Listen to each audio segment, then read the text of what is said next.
The screen lit up with that email. I remember the exact second I hit send.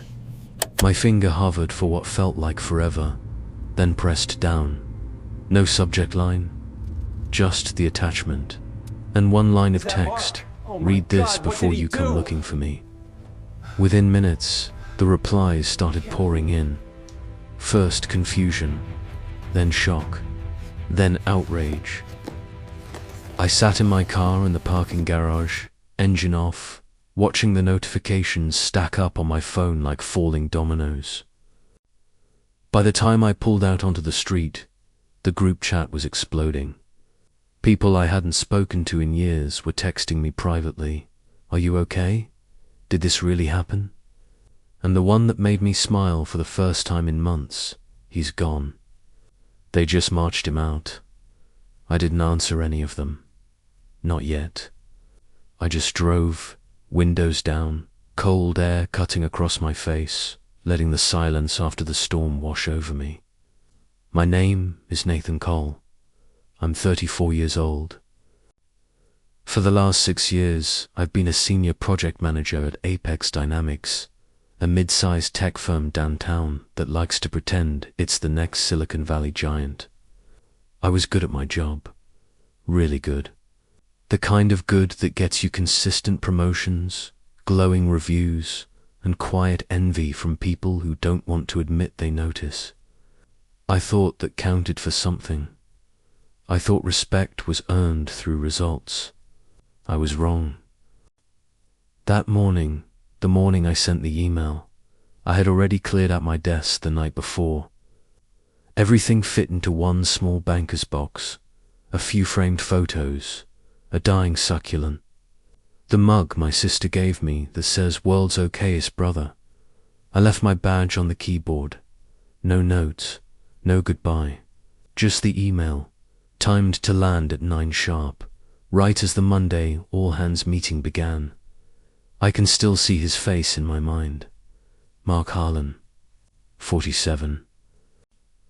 Tall, broad-shouldered, always in tailored shirts that pulled tight across his chest when he gestured too hard, which was often. He loved an audience. And that day, months earlier, when he decided to tear my presentation apart in front of the entire floor, he had the biggest one yet. I remember the room going quiet. 70 people, maybe more, all staring at the screen behind me while I walked through the quarterly projections. I'd worked on those slides until almost 3 in the morning the night before. I knew the numbers inside out. I knew the risks, the upsides, the contingencies. And then he interrupted me. Not with a question, with laughter. Sharp, loud, deliberate.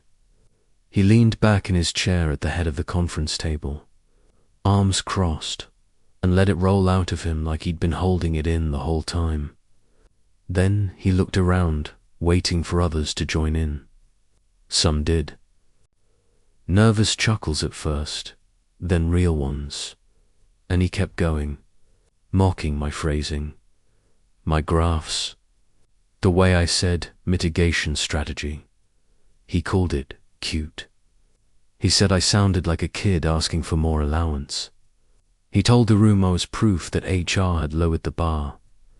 I stood there, clicker still in my hand, feeling the heat crawl up my neck. I didn't say anything back. I couldn't.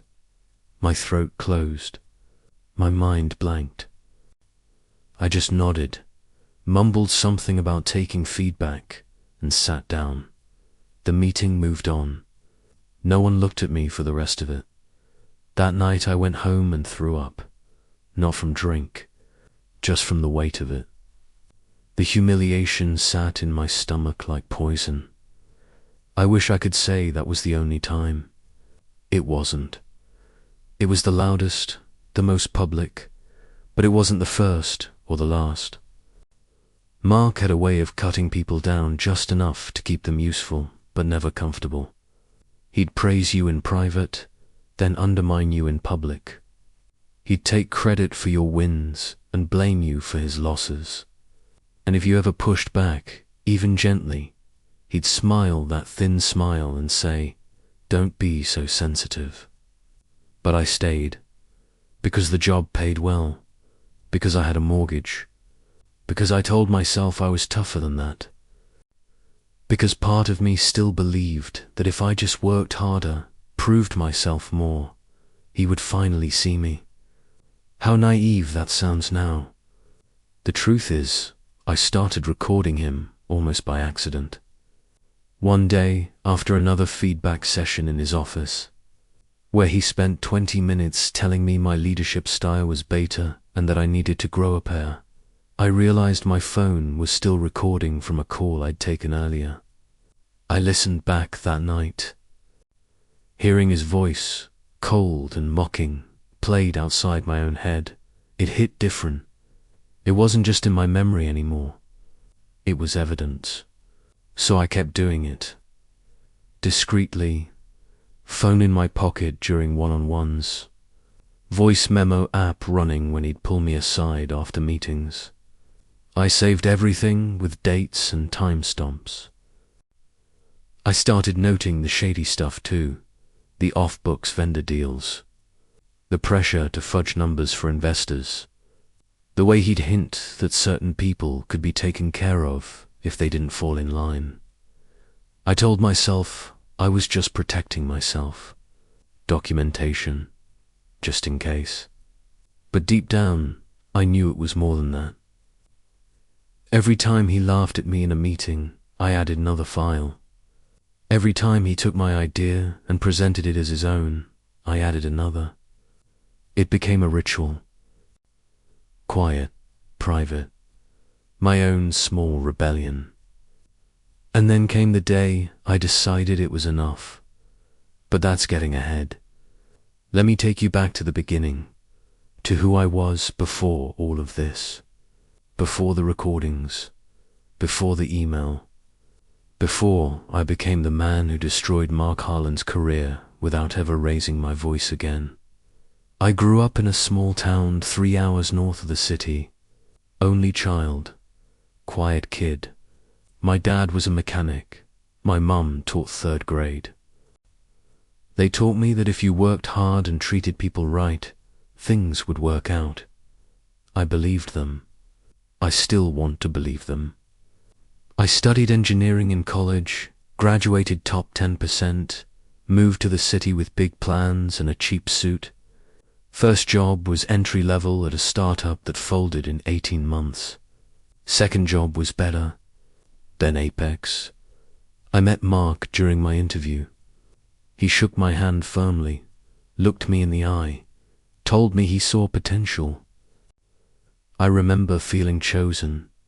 The first couple years were good, challenging, but good. I led projects that shipped on time. Clients liked me. I got promoted twice in 3 years. I bought a condo, started running 5 kiloseconds on weekends, thought I was building something solid. Then Mark got promoted to VP, and everything shifted. At first it was subtle, a joke here, a dig there. Then it got sharper. He'd call me into his office and close the door, tell me I was coasting, that I wasn't hungry anymore, that people were talking. I'd leave those meetings shaken, replaying every word, trying to figure out what I'd done wrong. I started doubting myself, staying later, checking emails at midnight, apologizing for things that weren't my fault. I lost weight, stopped running. My friends noticed, but I brushed it off. Just stress, I said. Big project coming up. The truth was, I was shrinking, day by day, trying to become small enough that he wouldn't notice me anymore. But he always did. There was this one moment, about 8 months before the end, that I keep coming back to. We were in the elevator, just the two of us, heading down after a late meeting. He looked over at me and said, "Casual as anything, you know, Nathan, you're reliable. Like a golden retriever. Everyone likes you. but no one respects you. The doors opened. He walked out smiling. I stood there until they closed again. That night I opened a new folder on my laptop, named it insurance, and I started planning. Not revenge, I told myself. Just protection. Just in case. But we both know where this is going, don't we? I kept showing up every day. Same smile, same nod in the hallway, same good morning, Mark, when I passed his office. He never suspected. Why would he? I was still the reliable one, the one who didn't push back. But inside, something had shifted. The anger wasn't hot anymore. It was cold, precise, patient. I waited for the right moment, months of it, gathering, listening, watching, and when it finally came, I was ready. But I'm getting ahead again. Let me tell you how it really built, day by day, cut by cut, until the only thing left was the truth and the quiet decision to use it. I kept showing up every day like nothing had changed.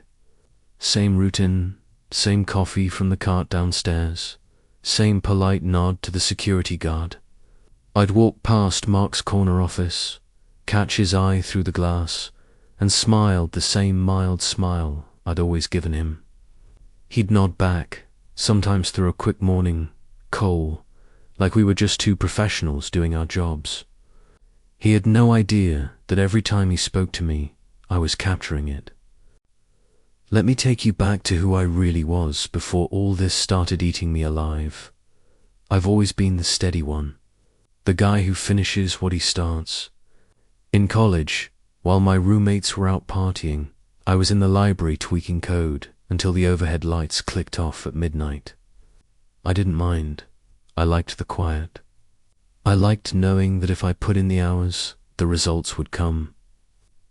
That belief carried me through every deadline, every all-nighter, every performance review.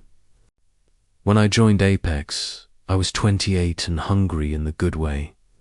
Mark interviewed me himself. He leaned forward in his chair, elbows on the desk, and asked me why I wanted to work for him specifically. I told him I'd read about the Orion project he'd led at his last company, how he'd turned a failing rollout into the biggest revenue driver they'd ever had. I meant it. I admired him. He grinned at that, said good answer, and offered me the job on the spot. The first 2 years felt like climbing a mountain with a strong partner pulling you up. Mark would swing by my desk, drop a new challenge on me, then check in just often enough to make me feel seen. He'd introduce me to clients as Nathan, my go-to guy. He put my name on patents. When the senior PM spot opened up, he fought for me to get it. I remember him clapping me on the shoulder in the hallway after HR confirmed it, saying, "You earned this, kid." I floated for weeks. Then he got promoted to VP of Operations. The org chart shifted. Suddenly there were 3 layers between us, but he still kept me close, pulled me onto his special projects list, gave me visibility with the exec team. At first I thought it was favoritism in the best way. Then I realized it was control. The digs started small. A raised eyebrow when I suggested a different approach in a planning meeting. A quiet "let's not overcomplicate this" that somehow made my ideas sound childish. Then came the performance review, where he rated me meets expectations for the first time in my career. I sat across from him, stunned. He slid the form over and said, "You've gotten comfortable, Nathan. Comfortable is dangerous." I asked what I needed to do differently. He shrugged. "Step it up. No specifics. Just that thin smile." I doubled my hours, took on extra projects, volunteered for the worst travel schedules, and for a while it worked. He'd toss me a nice job in passing, but the cycle kept repeating. Praise in private, subtle cuts in public. I started hearing from others that he described me as solid but not exceptional in leadership meetings, reliable but no spark. The day of the big presentation, the one that broke something in Mia, was supposed to be my comeback. I'd spent weeks preparing the Q3 forecast for the board. Risk models, growth scenarios, mitigation plans. I knew it cold. The conference room was packed, execs, directors, the whole floor invited to watch. Mark sat at the head of the table, arms folded, watching me like he was waiting for something. I got through the first 20 minutes fine. Questions were sharp but fair. Then I moved to the downside risk slide. I said, if supply chain delays hit us again, we're looking at a potential 7% revenue dip. But here's how we hedge it. He interrupted with a short laugh. Not loud, just enough. Cute, he said. Everyone turned toward him. He leaned back, smirking. Nathan's brought us his little contingency coloring book. 7%. That's what you're worried about. A few nervous chuckles rippled around the table. He kept going. Picked apart my wording, my charts, even the font I'd chosen. Called the whole thing overly cautious and academic. Said the board didn't need a Boy Scout presentation. He finished with, let's move on before we all fall asleep. I stood there holding the clicker, face burning, while the room shifted focus to the next speaker. No one met my eyes afterward, not even the people I considered friends. That night, I drove home with the windows up, music off, just the sound of my own breathing. I didn't cry. I couldn't. It felt like something inside had calcified. The recordings started a week later. The first one was accidental, like I told you. But after I listened to it, heard him call my work amateur hour in that calm, dismissive tone, I saved the file, dated it, then I started doing it on purpose. I bought a small external mic that clipped inside my jacket pocket. Battery lasted 8 hours. I'd start it before one-on-ones, stop it after. Some days I'd capture 2 or 3 conversations. He never noticed. Why would he? I was still the quiet, reliable one. At home, I'd transfer the files to an encrypted drive. I made transcripts too, just in case the audio ever got questioned. I dated everything. I started noting context, who else was in the room, what the meeting was about. It became almost meditative, a way to take back control. The unethical stuff crept in slowly. First it was expense reports, him telling me to route client dinners through a different budget code so they wouldn't flag. Then vendor selections. He'd push me to shortlist a company run by an old college buddy.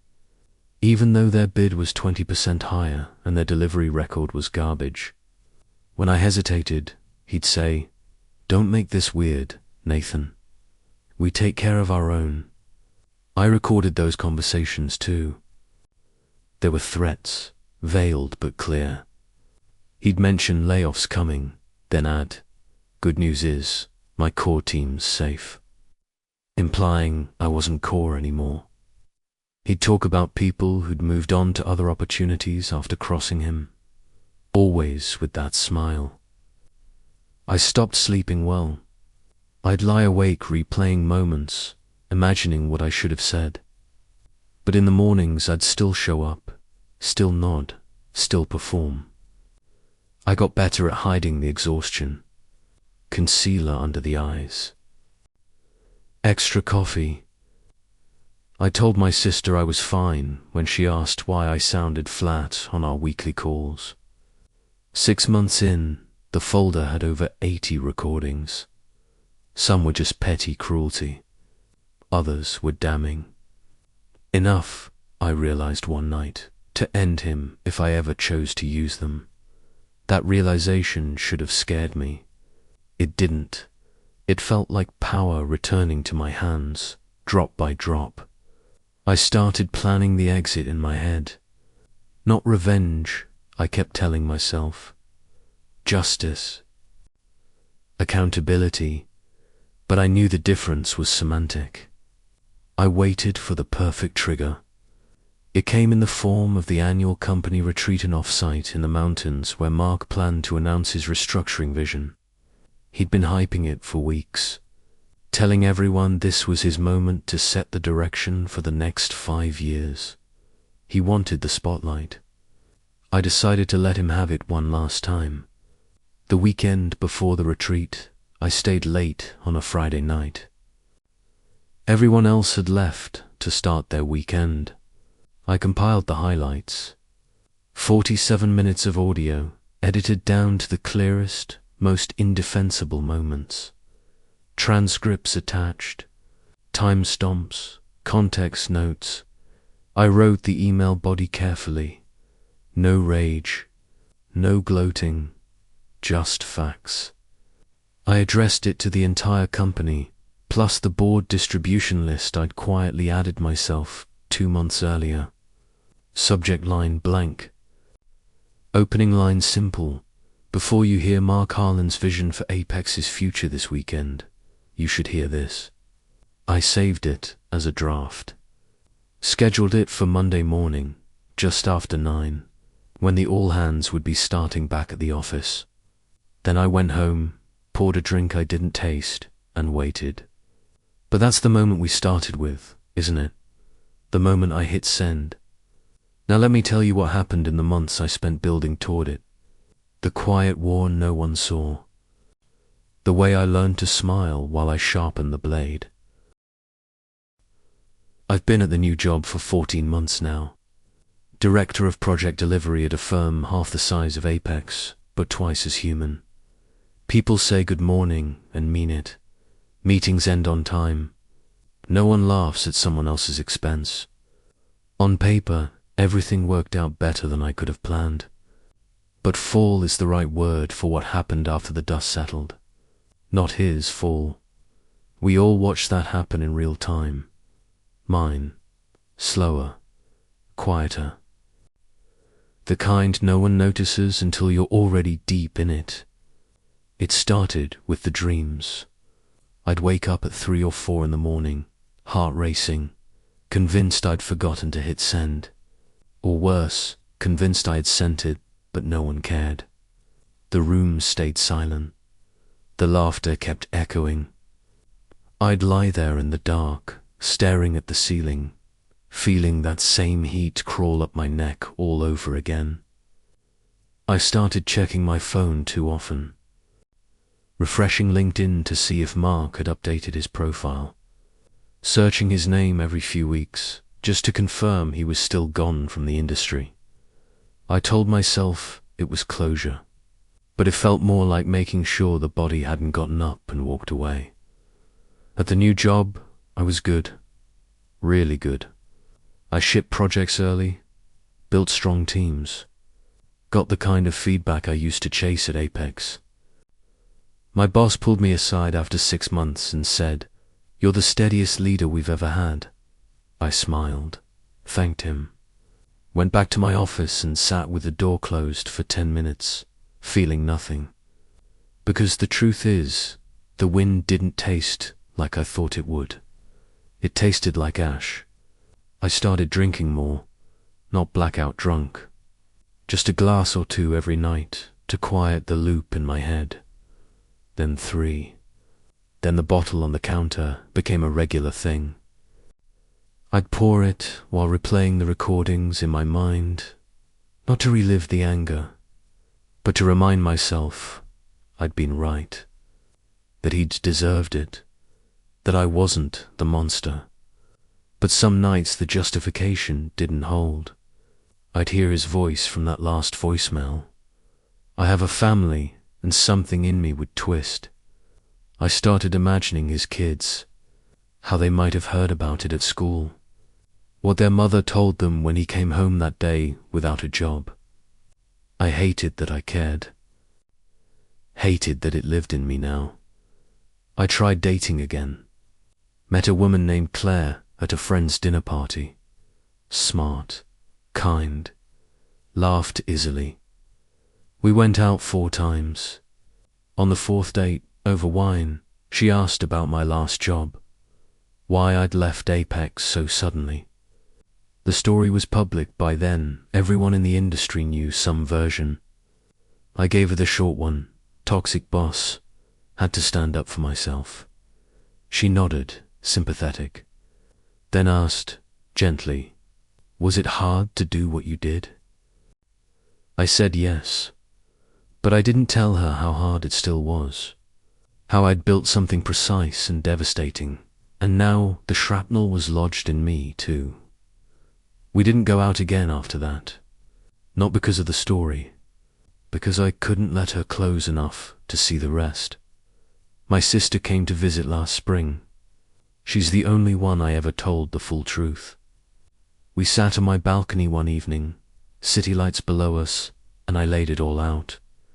The recordings, the planning. The moment I hit send, the aftermath. When I finished, she was quiet for a long time. Then she said, I'm proud of you for surviving him. But are you surviving yourself? I didn't have an answer. I started therapy a few months ago. Once a week, downtown office with soft lighting and a plant that actually gets watered. The therapist is calm, direct, doesn't let me hide behind words like justice. She makes me say it plain. I destroyed someone. Intentionally. Completely. And part of me is glad I did. We talk about the cost. How revenge feels like power in the moment, but it's really surrender. Surrender to the worst thing someone did to you, letting it define you long after they're gone. I'm getting better at sitting with that. Some days, I ran into Mark once. About 8 months after everything. Grocery store on a Saturday morning. I turned down the coffee aisle and there he was, reaching for a bag of beans. He looked different. Grayer, thinner, wearing a faded hoodie instead of the tailored shirts I remembered. Our eyes met. For a second, neither of us moved. Then he nodded. Just once. Small. Not hostile. Not pleading. Just acknowledgement. I nodded back. Pushed my cart past him. Didn't look again. I thought about that moment for weeks. Wondered what he saw in my face. Wondered if he felt vindicated, somehow proof that I was haunted too. Or if he just felt tired, like I did. I still don't know what redemption looks like for either of us. He may never work at his old level again. I may never feel clean again. But I've stopped checking his name online. Stopped keeping the recordings in easy reach. I moved the drive to the back of a drawer. One day I might delete them. One day I might not. What I do know is this. I thought quiet revenge would restore something he took from me. My dignity, my voice, my future. But the truth is, nothing external can give those back. They were never his to take. They were mine to reclaim. And I'm still working on that, day by day, without an audience this time. Some nights I stand at my window and watch the city move below. All those lives intersecting, wounding, healing. I think about how easy it is to become the thing you hate if you let it live inside you too long. How revenge is just love turned inside, out, same intensity, wrong direction. I don't regret stopping him. He needed stopping. But I do regret what it cost me to become the one who did it. That's the part no one warns you about. The fall doesn't end when they hit the ground. It keeps going until you decide to stop falling. I'm trying. I really am. I want to take you inside those months. The ones where I walked the halls like a ghost carrying a bomb no one could see. Mornings became ritual. I'd wake before the alarm, lie still for a minute, feel the familiar knot in my stomach, then push it down. Shower, dress in the same rotation of shirts and slacks. Nothing flashy, nothing that drew attention. On the train, I'd listen to podcasts, anything to keep my mind from looping. But sometimes I'd pull up one of the recordings instead, just to remind myself why. At the office, I was meticulous. I arrived at 8:30, left at 6, unless Mark kept me later. I volunteered for high-visibility projects, so no one would question my commitment. I mentored the new hires, brought donuts on Fridays. People liked me. That was important. When the time came, I wanted them to believe me. Mark kept feeding me material without knowing it. There was the day he screamed at Jenna from accounting in the break room, called her incompetent. Loud enough for half the floor to hear because she'd questioned a line item on his expense report. I was pouring coffee 10 feet away, phone recording in my pocket, crystal clear. There was the off-site client dinner where he got drunk and told the table that diversity hires were lowering the bar. I sat across from him, nodding along, phone on my lap under the tablecloth. There was the one-on-one where he threatened to tank my bonus if I didn't find a way to move numbers around before the investor call. I asked him to repeat it for clarity. He did, gladly. Every file went into the folder. Every transcript got proofread twice. I started having dreams about discovery, waking up in a sweat, convinced he'd somehow found out. But he never did. He was too busy preening, too sure of his own invincibility. I told no one. Not my sister. Not my closest friend from college. I knew the second I spoke it out loud, the plan would lose its clean edges. It had to stay mine alone. Some nights I'd sit on my balcony with a glass of whiskey and talk myself out of it. Told myself I could just quit. Find another job. Let calm handle the rest. But then I'd remember the way the room laughed with him that day. The way no one defended me. The way I'd started flinching when my phone buzzed with a meeting invite from him. I wasn't just angry anymore. I was hollowed out. And the only thing filling the space was purpose. Cold. Clear. Unstoppable. By the time the retreat rolled around, I had everything I needed. Audio, emails, calendar invites that placed him in the room when certain things were said. Even photos of whiteboard notes from off-the-record strategy sessions. I spent the retreat weekend at home, officially down with a stomach bug. In reality, I was finalizing the package, adding a cover note that explained the context calmly. No accusations. Just listen for yourself. Sunday night, I ran a test, send to my personal email.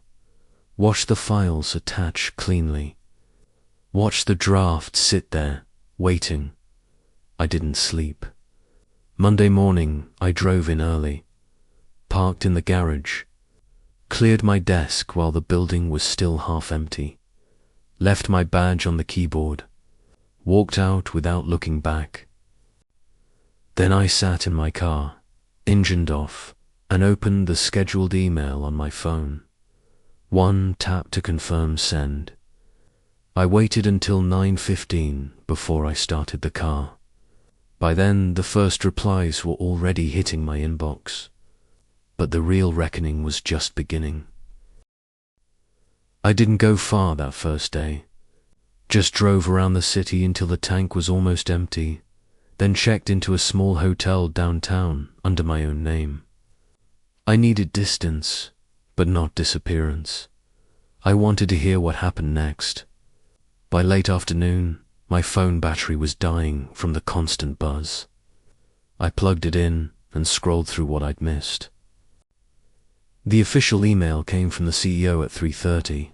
Mark Harlan has been terminated, effective immediately following a review of serious policy violations. We are committed to a respectful and ethical workplace. Standard corporate language. But the comments in the reply all chain told the real story. People were furious. Not at me, at him, at themselves for staying quiet so long. Jenna from accounting wrote a long post about how she'd cried in the bathroom after he yelled at her. Someone else shared a story I'd never heard, Mark threatening to block a promotion if a woman on the team didn't play nicer. It snowballed. Years of resentment pouring out now that the dam had broken. I sat on the hotel bed, reading it all, and felt nothing. Not triumph. Not relief. Just a strange emptiness. Like I'd been carrying something heavy for so long that when I finally set it down, my arms didn't know what to do. Mark tried to reach me 17 times that day. Voicemails I didn't listen to. Texts that started with "we need to talk" and ended with "you have no idea what you've done." I blocked his number by evening. The next morning, the news hit LinkedIn. Someone posted a screenshot of the CEO's email with the caption, "Culture Matters." It got shared hundreds of times. Recruiters started sliding into my DMs. "Nathan heard great things about your work at Apex. Any interest in chatting?" I didn't reply yet. I wasn't ready to celebrate. I finally listened to one of Mark's voicemails on the third day.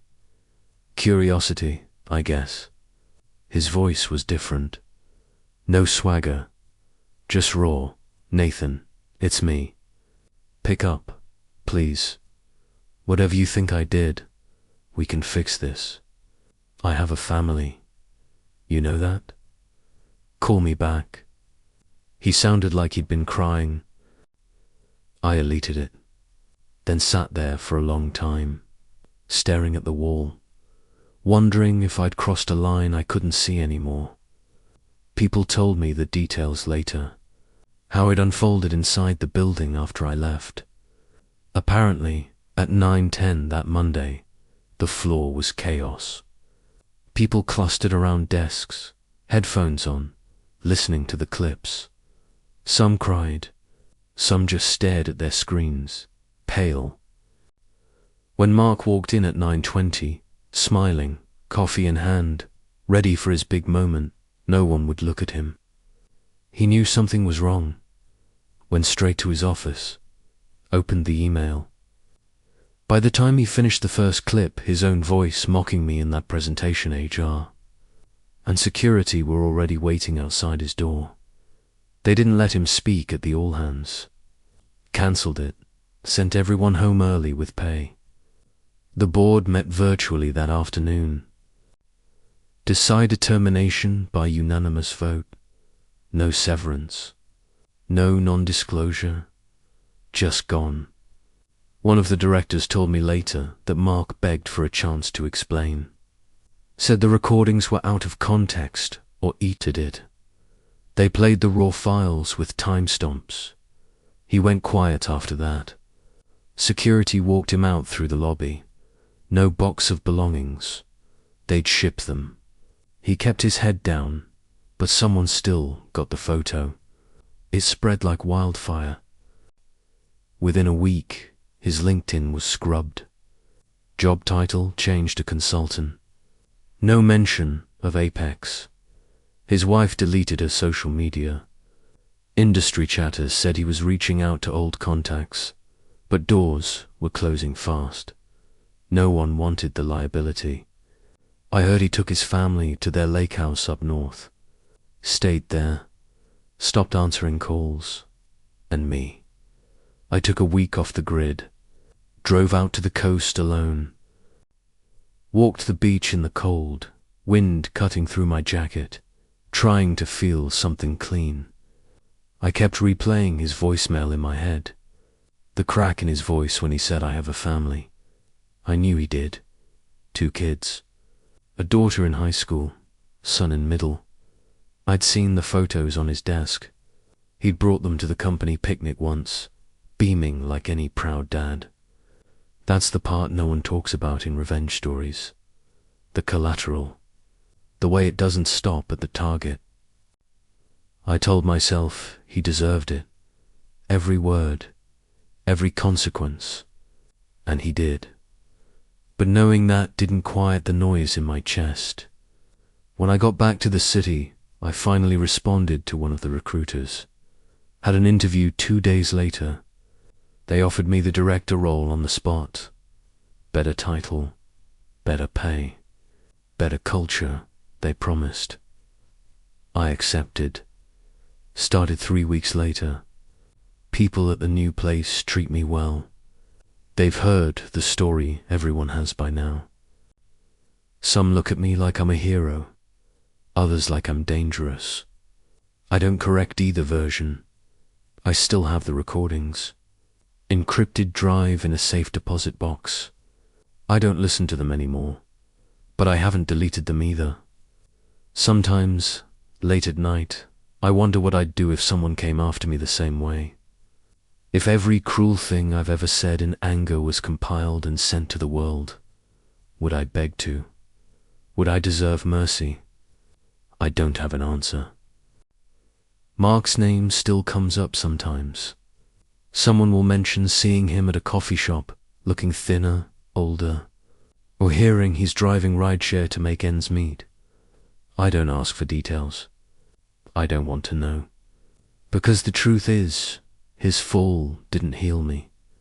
It just proved the wound was deeper than I thought. I got justice, poetic, quiet, complete, but peace. That's something else entirely. And some nights, when the apartment is too still, I wonder if I paid more than he did. I drove away from the building that morning with no destination in mind, just motion. The city blurred past red lights, delivery trucks, people bundled against the January wind, and I kept the radio off. I needed the quiet to listen for the fallout. My phone was on the passenger seat, face up, vibrating every few seconds. I didn't look at it until I pulled into a parking lot near the river, some spot I used to run at on weekends, back when I still had energy left for things like that. The screen showed 43 new emails, 21 missed calls, texts from numbers I hadn't saved in years. I opened the company group chat first. It had already hit over 200 messages. Someone had shared a blurry photo, Mark being escorted out by security, his face red, mouth open like he was mid-sentence. No one was defending him. Not one person. I exhaled for what felt like the first time in months. But let me take you back to how I made sure the stage was perfectly set. Because the email wasn't just a bomb. It was a precision strike. Every detail mattered. In the weeks leading up to the send, I became obsessed with credibility. I knew that if the package looked emotional or sloppy, people would dismiss it. They'd call it sour grapes. A disgruntled employee lashing out. So I built it like a legal brief.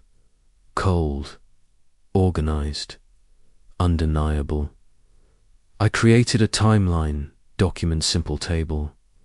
Dates down the left, events across the top.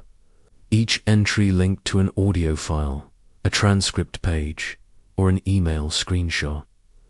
I highlighted patterns, the harassment, the unethical instructions, the favoritism. I used his own words wherever possible. No commentary from me except brief, neutral context. One included a short intro paragraph. I am resigning effective immediately. Before I leave, I believe the company deserves to hear these recordings in full. They span the past 14 months and involve multiple employees. I have not altered any files. Timestamps and metadata are intact. That was it. No rage. No, you'll pay for this. Just the truth, laid out clean. I blind copied the board members and the head of HR. I knew Mark had allies in middle management, people who would try to bury it if it only went to the rank and file. The board route guaranteed it couldn't be contained. I also forwarded a copy to my personal email and stored the entire package on 2 separate cloud drives under different accounts, just in case they tried to claim it was fake. The night before the send, I rehearsed the timing in my head. The retreat ended Sunday evening. Most people would travel back Monday morning, tired, checking email on the train or in the airport. The all-hands were scheduled for 9:30 Mark's big moment to unveil his vision.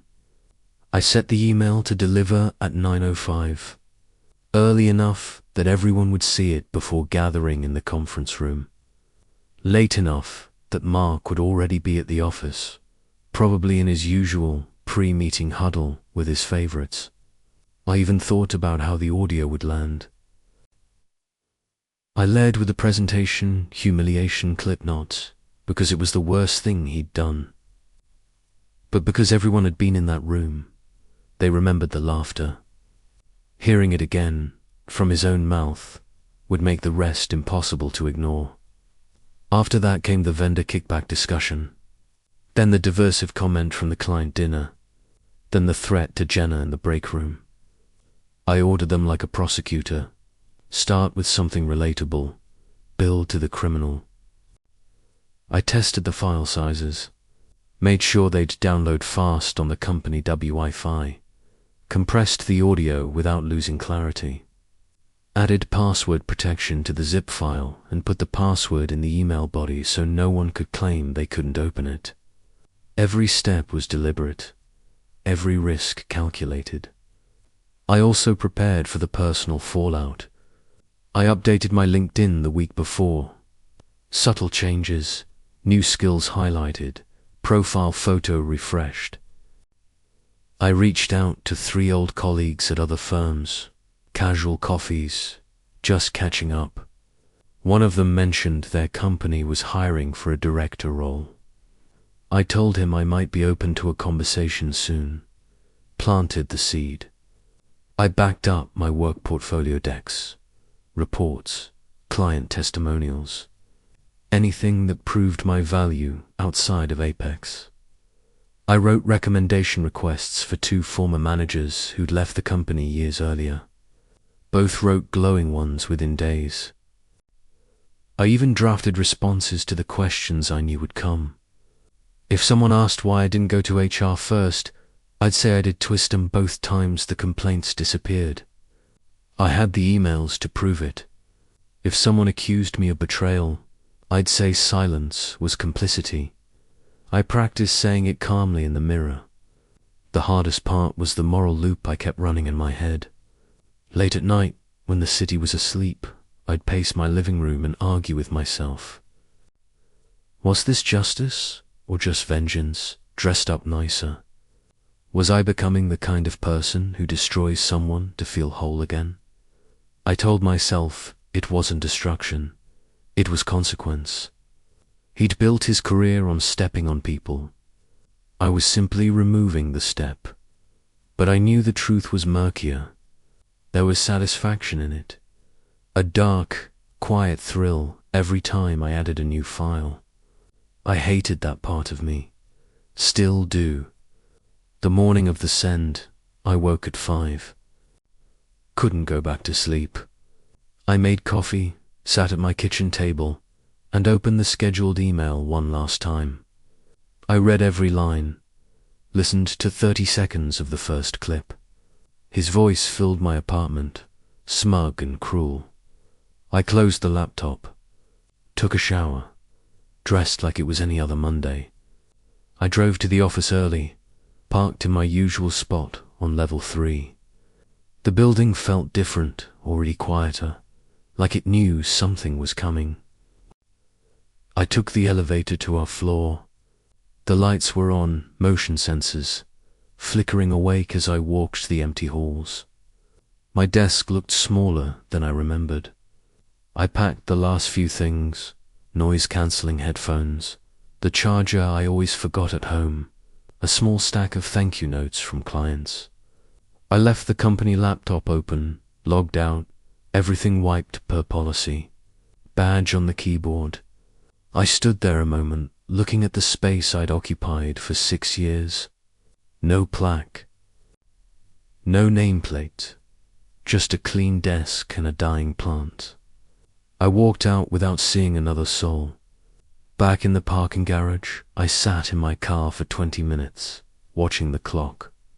At 9:04, I refreshed my inbox. Still nothing. At 9:06, the first reply hit, a simple, from someone in finance, then another, then 5 at once. I started the engine, pulled out into traffic, and let the city swallow me while everything behind me caught fire. But the fire spread faster than I expected. By 10 that morning, the board had called an emergency meeting. By 11, Mark was on administrative leave pending investigation. By 2, the investigation was over. I know all this because people told me later, piece by piece, like they were confessing too. It's been almost 2 years now. January again. Cold enough that the river freezes in patches. I walk there sometimes, on weekends, hands in my pockets, breath fogging in front of me. I still have the job, still good at it. They gave me another promotion last fall. I accepted, but I turned down the corner office. Told them I work better in the open floor. Truth is, I don't want glass walls anymore. Don't want to be the one people watch through them. I see Jenna sometimes at industry events. She's thriving. New role, new confidence. She hugged me the first time we ran into each other. Said thank you without needing to say why. I hugged her back. Felt something loosen in my chest. The company cleaned house after Mark.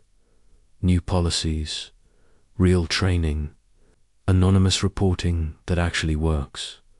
Some people say I started that change. I don't claim it. I just lit the match. They decided what to build with the light. I'm dating someone now. Her name is Maya. We met at a bookstore, of all places. She doesn't know the full story yet. I'll tell her when it feels right, but she knows enough to see the scars, and she stays anyway. Therapy is down to once a month now. We talk less about Mark and more about me, who I was before him, who I want to be after. I'm running again, slow at first, then farther. The air burns my lungs in a good way.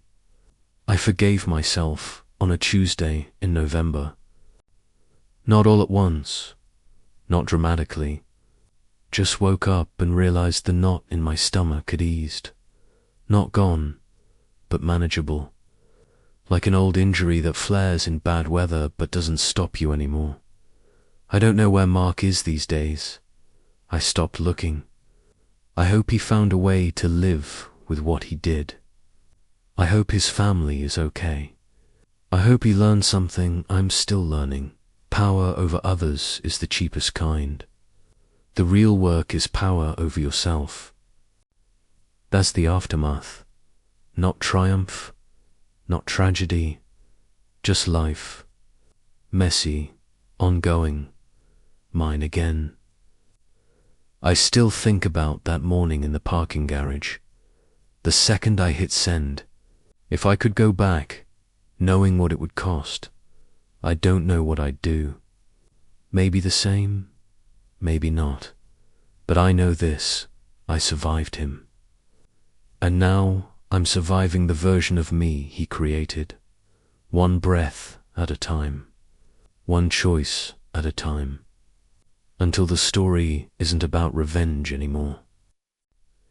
It's just about what comes next.